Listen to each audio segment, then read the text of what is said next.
기록에 따르면 청나라 수험생들이 시험을 치르러 거의 어렵게 정말 베이징까지 가서 시험을 치러야 되는데 아편 중독 증상 때문에 시험을 치르다 쓰러지거나 심지어 시험을 치르다 죽는 경우까지도 나왔다고 합니다. 앵거스 메디슨이라는 경제학자가 제시한 자료에 따르면 세계에서 중국이 차지하는 GDP의 비중을 지금 환산하면요, 약 33% 정도였다고 해요. 전 세계 GDP의 3분의 1이요? 예. 더 놀라운 건 당시 영국을 비롯한 유럽 전체 GDP가 약 27% 정도였다고 파악이 되는데요. 거의 그 당시에 세계 1위 예, 경제대국이었네요. 그렇죠. 지금의 뭐 미국이 차지하는 그런 경제적인 위치를 청나라가 차지하고 있었죠. 게다가 청나라는 당시 인구가 어마어마했습니다. 1830년경의 인구가 이미 4억에 육박했습니다. 이런 상황에서 경제력과 소비 인구를 갖춘 청나라는 정말 매력적인 시장으로 보일 수밖에 없었겠죠. 요즘도 그러지 않나? 그 뭐 핸드폰 같은 거 자국민이만 다 써도 세계 판매 1위 아닌가? 그렇죠. 그잖아요. 중국에 라면 하나씩만 팔아도 15억 개잖아요. 그러니까요. 예. 그런데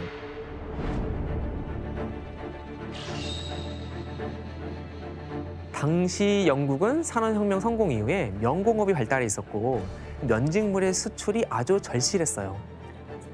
그런데 이렇게 제한적으로 무역을 하니까 당연히 영국과 청나라의 거래량도 적었겠죠. 그런 상황에서 영국이 또 파는 것도 별로 없었잖아요. 그리고 차 수입량은 계속해서 늘어나고 그래서 난간에 빠지게 됩니다. 이 문제를 해결하기 위해 영국이 생각해낸 해결책이 바로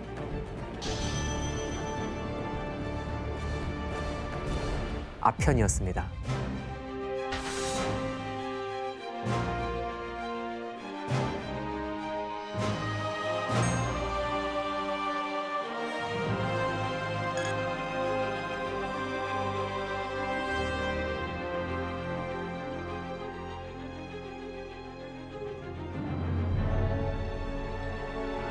아편을 수출한 거예요? 네. 아 진짜? 네. 근데 그 생각을 갑자기 왜 하게 됐지? 당시 대부분의 나라에서요. 청나라뿐 아니라 대부분의 나라에서 아편은 마취제나 진통제로 사용이 되고 있었습니다. 몰핀이 발명되기 전까지 대부분의 나라에서 마취제로 아편이 사용됐었죠. 청나라도 마찬가지였습니다. 근데 영국에도 사용됐어요. 약국에도 살 수 있고 아기들 잠자는 데도 다 진짜요? 먹었대요. 네, 옛날에. 그런 아기가? 것까지. 네.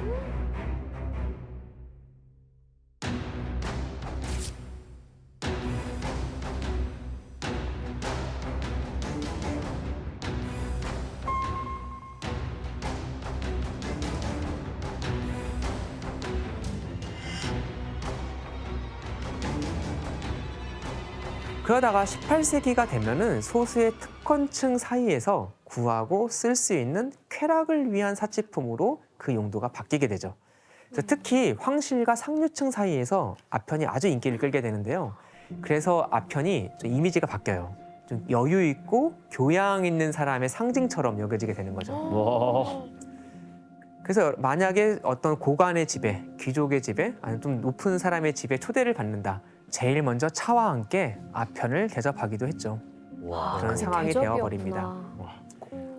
사실 영국이 처음부터 이 무역에 관심이 있었던 건 아니고요. 당시 처음에 청나라에 수입된 아편은 지금의 인도네시아의 그 자바섬이라고 있습니다. 인도네시아의 자바섬 아편이 청나라로 많이 수입이 되고 유통이 됐었는데 나중에 영국이 이 자바섬을 차지하게 됩니다. 그래서 자바와 청 사이 아편 무역에 끼어들게 되는데 그 과정에서 아편 무역이 꽤 이익이 된다는 걸 알게 돼요.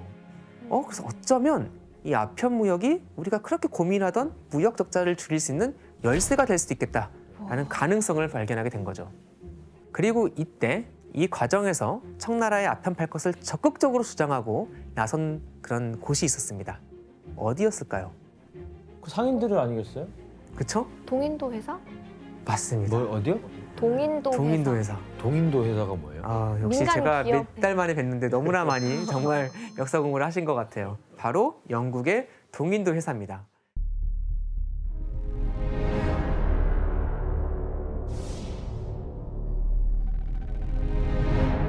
동인도 회사는요, 1600년에 영국이 인도를 중심으로 아시아 무역을 독점할 수 있도록 국왕이 인가를 내준 무역 회사였습니다.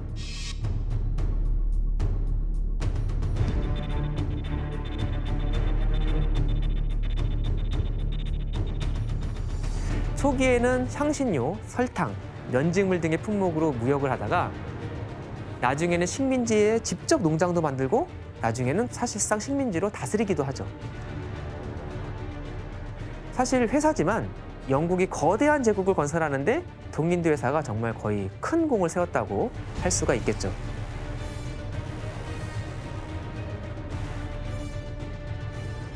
그런데 왜 이 동인도 회사가 아편 무역에 적극적으로 나섰을까? 바로 동인도 회사에게 닥친 재정 위기 때문이었습니다. 동인도 회사가 인도를 정복하는 전쟁을 치르는데 이 정복 전쟁 과정 속에서 엄청난 부채를 지게 되거든요. 그래서 청나라에 무역을 해서 이익을 내서 이 부채를 충당하려 한 거죠.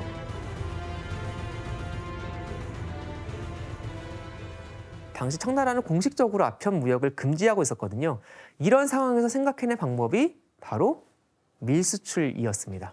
직접 못 파니까 이제 밀 수출을 하게 된 거죠. 그런데 동인도 회사는 직접 밀 수출에 관여했다는 걸 알리지 않기 위해서요, 영국인 사무역상들에게 인도에서 생산된 아편을 판매했습니다.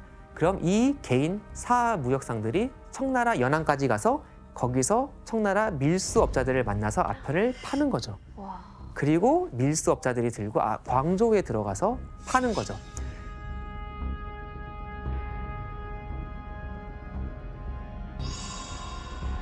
당시 인도 파트라에는 아편을 대량 생산할 수 있는 공장이 있었습니다. 아편 원료를 반죽하는 것에서부터 공 모양의 덩어리로 만들어 건조시키는 과정까지 영국이 인도에서 아편의 대량 생산 체제를 구축한 거죠.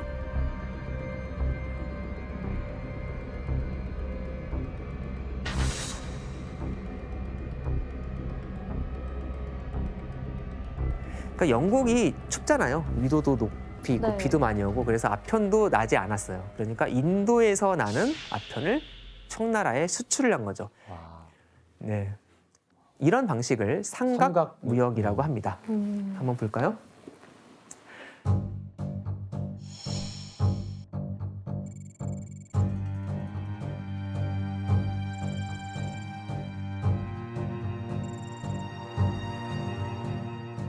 이전에 청나라와 영국이 교역을 할 때는요, 직접 교역을 할 때 청나라는 영국에 차, 도자기, 비단을 수출했고 화폐처럼 쓰였던 은이 청나라 쪽으로 흘러 들어가게 되었죠. 그런데 삼각무역에서는 영국이 중국으로부터 차, 도자기, 비단을 수입을 하면은 은을 지불하는 게 아니라 식민지였던 인도에서 아편을 청나라에 수출을 해서 이 대금을 지불하게 되는 겁니다. 그리고 말씀드렸듯이 아편이 많이 팔렸다고 그랬잖아요. 여기서 흑자를 보는 만큼 결국 청나라의 은이 이제는 영국으로, 아, 거꾸로. 거꾸로 청나라의 은이 영국으로 오게 되는 거죠.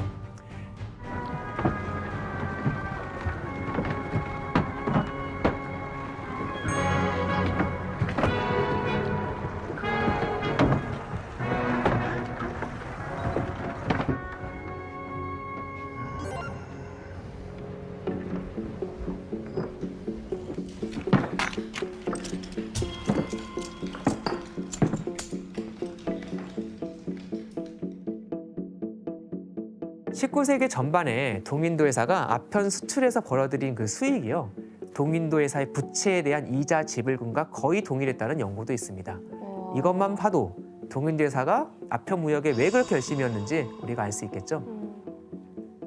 자, 청나라에 몰래 아편을 팔았던 영국의 모습을 풍자한 그림이 있습니다. 한번 볼까요? 네.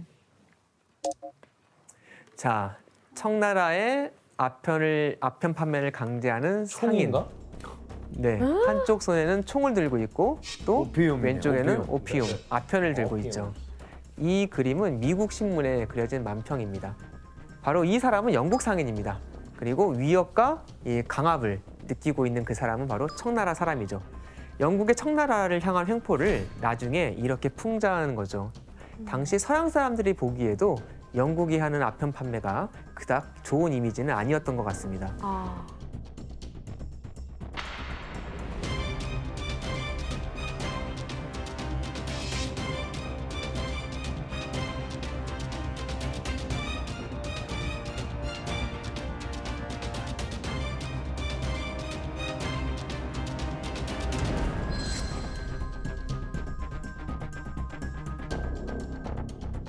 자, 그럼 이런 방식으로 당시 얼마나 많은 아편이 청나라로 수입됐는지 한번 그래프를 보겠습니다.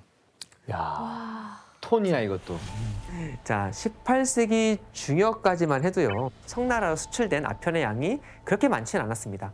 그러다가 1776년부터 아편 수출이 아주 급증하게 되죠.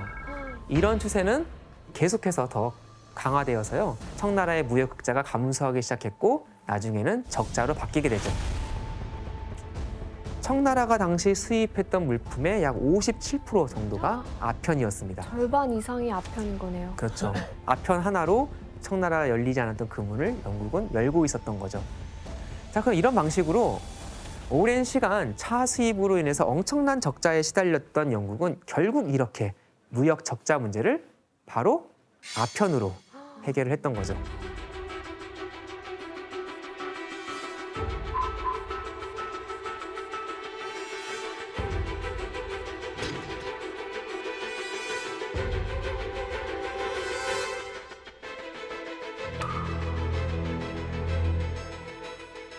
자, 그럼 당시 청나라 상황은 어땠을까요? 청나라는 나라 전체가 아편에 잠식당하면서 서민들의 삶이 참 피폐해져 갔습니다. 그 참상이 사진으로 남아 있는데 한번 볼까요? 네.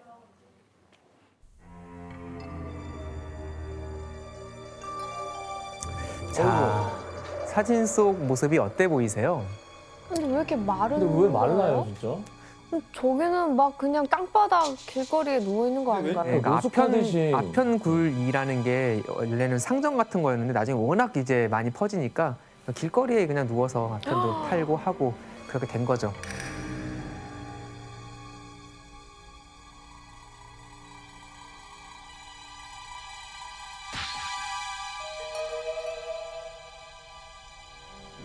사진 속 모습은 그냥 뭐 세상 다 살았네요. 네. 뭐 아무 의욕도 없고. 그러니까 뭐 예. 미래가 안 보이는 느낌? 그 일상생활이 안 될 것 같아요. 뭐 맞아요. 일을 할 수도 없고. 국민의 정말 많은 수가 저러고 있다는 것은 참 삶이 무너졌다는 것은 정말 국가적인 문제겠죠. 네. 그 아편은 진짜 망국의 길이다. 그러니까 그 국가가 망하는 거죠. 네. 사람 이익도 없고 네. 군대도 아마 다 필 거예요. 그럼 네. 군대에 나가서 싸우는 사람도 없을 거예요. 사진으로 보는 것처럼 청나라 아편 문제는 정말 심각했습니다. 아편에 빠진 관리들은 일손을 놓고 누워서 지내는데 바빴죠. 서민들도 청나라 말기잖아요. 여러 가지로 삶이 어렵고 그 팍팍한 삶을 잊기 위해 너도 나도 아편을 피우느라 식음을 전폐할 정도였습니다. 기록에 따르면 청나라 수험생들이 시험을 치르러 거의 어렵게 정말 베이징까지 가서 시험을 치러야 되는데 아편 중독 증상 때문에 시험을 치르다 쓰러지거나 심지어 시험을 치르다 죽는 경우까지도 나왔다고 합니다. 이렇게 아편은 중국 남쪽의 특정 계층이 아니라 전국의 다양한 계층까지 퍼져 있는 그런 상황이었습니다.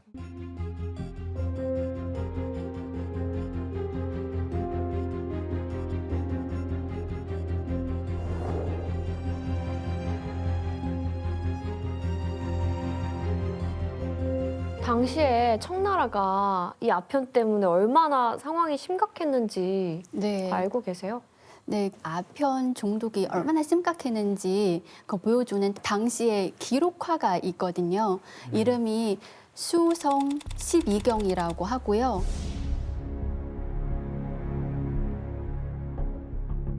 좋은 집안의 젊은 도련님이 호기심에 아편관에 들어갔다. 그게 비참한 인생의 시작이 될 줄은 몰랐다. 아, 한 손에 들고 있네 지금. 네, 아편 파이프네요. 도련님이 매일 아편관에서 아편을 즐기면서 돈은 점점 바닥났다. 아내가 울면서 그만두라고 말렸지만 도련님은 이미 아편에 중독돼 아내와 아이를 염두에 둘 수 없었다. 아편 때문에 도련님의 건강 상태가 날로 나빠지고 있다. 몸엔 뼈밖에 남지 않았다. 아편 때문에 집에서 팔 수 있는 것을 다 팔고 돈까지 빌려도 빚을 갚을 수 없다. 빚쟁이도 받기 뭐 할 것 같아요. 갔는데 저러고 있으면. 도련님은 돈이 없어서 아내와 아이를 팔았다. 아내와 아이는 슬퍼서 통곡했고 어머니는 화가 나서 돌아가셨다. 아이고. 팔려가는 거구나. 이 지경이 된 것이 다 아편 때문이라는 것을 깨닫고 반성했다. 하지만 이미 너무 늦었다. 늦었지. 그러다 눈이 오고 찬바람 부는 날, 도련님의 생은 막을 내렸다.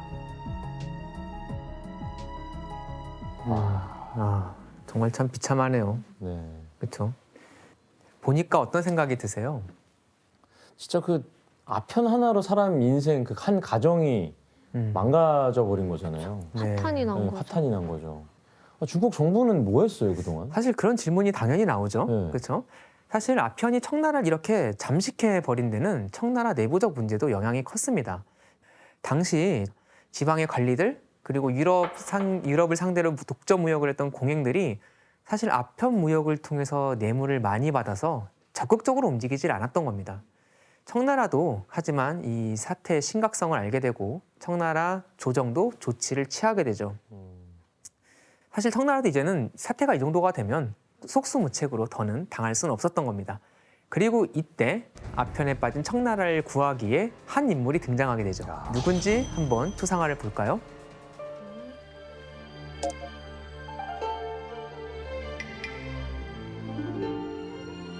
동영 씨는 아시죠? 네.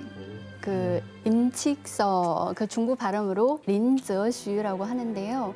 이분이 중국이 그 서양 선진의 어떤 문물나 새로운 지식을 우리가 받아들여야 한다고 주장을 하면서 세계로 시야를 넓혀야 한다고 이렇게 외친 최초의 중국인 깨어 있으신 분이네요. 그렇죠. 예.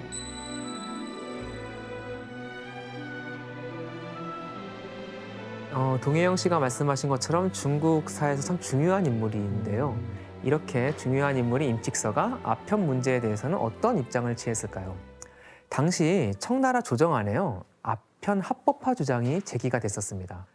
그러니까 아편 금지령을 오래 했는데 사실 결과적으로 관리들의 부정부패만 조장하고 밀무역만 증가하니 차라리 합법화해서 정부가 전면적으로 관리하는 게 낫다는 거죠. 세금도 걷고. 맞아요. 그렇게 되면 결국 국가 세수도 증가하게 될 거라는 주장이었습니다. 물론 여기 반대되는 입장도 있습니다. 법이 지켜지지 않는다고 법률을 폐지하는 게 말이 되냐라는 금지론자들도 있었죠. 이때 임칙서라는 인물이 황제에게 상소문을 올린 거죠. 이 상소문에서 임칙서가 제시한 해결책이 두 가지였습니다. 첫 번째는 도덕적인 치료입니다. 아편 중독자들은 도덕적으로 병든 사람이다. 그러니까 국가가 요양원을 만들어서 이들을 치료해야 된다라는 거죠. 국가가 나서야 된다는 거네요. 그렇죠. 그리고 두 번째는 이제 악의 근원을 차단해야겠죠. 아편 공급을 차단해 아편 판매상들을 아주 강력하게 단속할 것을 주장했는데 여기에는 서양 밀무역자들까지 포함해서 단속해야 된다는 주장이 들어갑니다. 황제는 임칙서의 의견이 꽤 실효성이 있다고 생각을 했고요. 그래서 임칙서를 흠차 대신으로 임명해서 광저우로 보냈던 것이죠.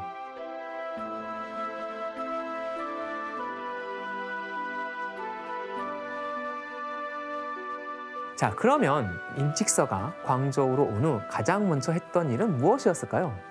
아편을 다 압수해요. 때려잡아야죠. 때려잡아야 되죠. 그래서 그가 보기에 아편 무역에 가장 책임이 있는 사람한테 먼저 편지를 보냅니다.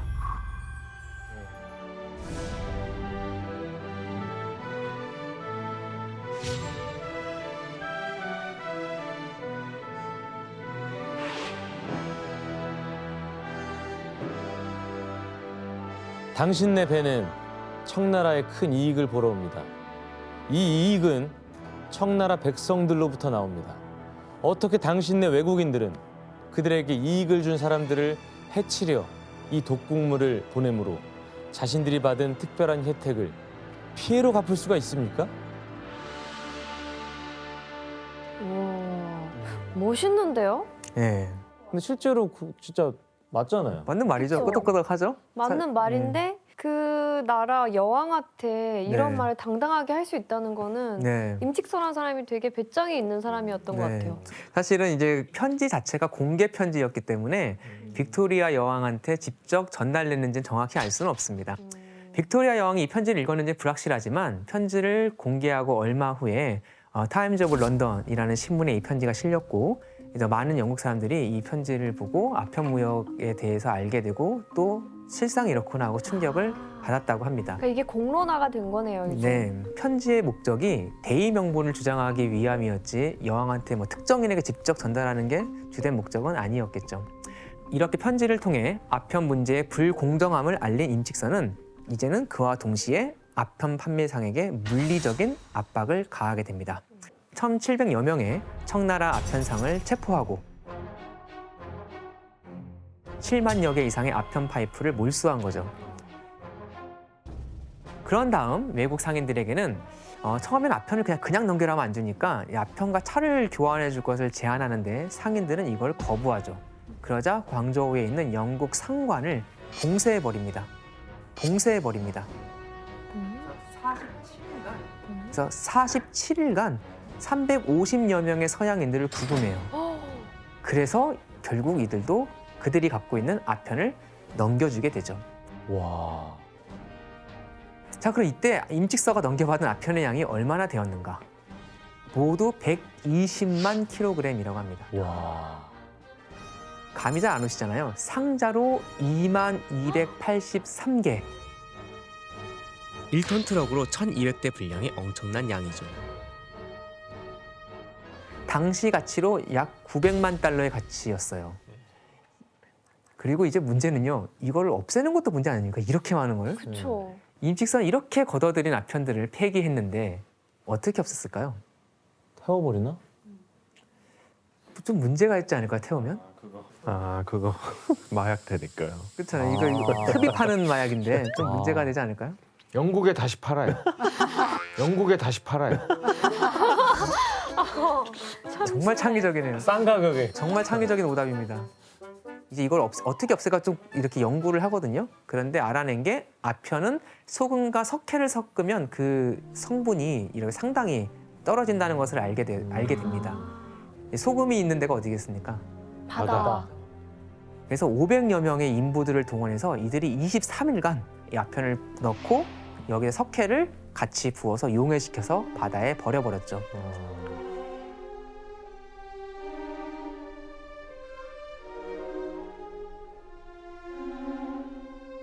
임직서의 강경함은 여기서 끝나지 않았습니다.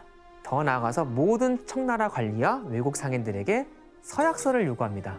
자, 서약서 약간 의아하잖아요. 여러분 임직서라면 뭘 요구하겠습니까? 뭐 더 이상 팔지 말라 이거 아니야? 앞으로 몰래 팔다 걸리면 거였어요. 사형이야. 네, 혜성 씨 정답입니다. 네. 이거 맞아요? 예, 그 정도는 해야지 진짜 말을 듣겠죠. 그러니까 당연히 팔지 말라는 서약인데 앞으로 아편 거래를 절대 하지 않을 것이고 이를 어긴다면 사형을 당한다는 내용이었습니다. 이건 사실 청나라에 들어왔으면 외국인도 청나라법을 따르게 만들겠다는 뜻이기도 했죠. 자, 그러면 이쯤에서 영국 측의 반응이 궁금해지잖아요. 반발이 심했겠는데요? 당연히 그랬겠죠. 당시 영국의 무역 감독관 찰스 엘리엇이 지휘했던 영국 상인들은 아편 몰수까지는 받아들였지만 앞으로 청나라 사람들이 체포, 사형시킬 권리까지 인정하는 건 너무 위험하다고 보았습니다. 그래서 임직서의 요구를 받아들이지 않고 우리가 잘못을 저지르면 영국 영사에게 재판을 받겠다. 치외법권을 인정해달라. 이렇게 요구를 했던 것이죠.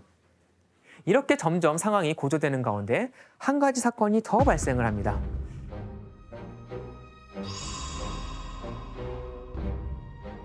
술에 취했던 영국 선원들이 어떤 어촌에 가서 청나라 농부를 살해하는 사건이 일어난 겁니다.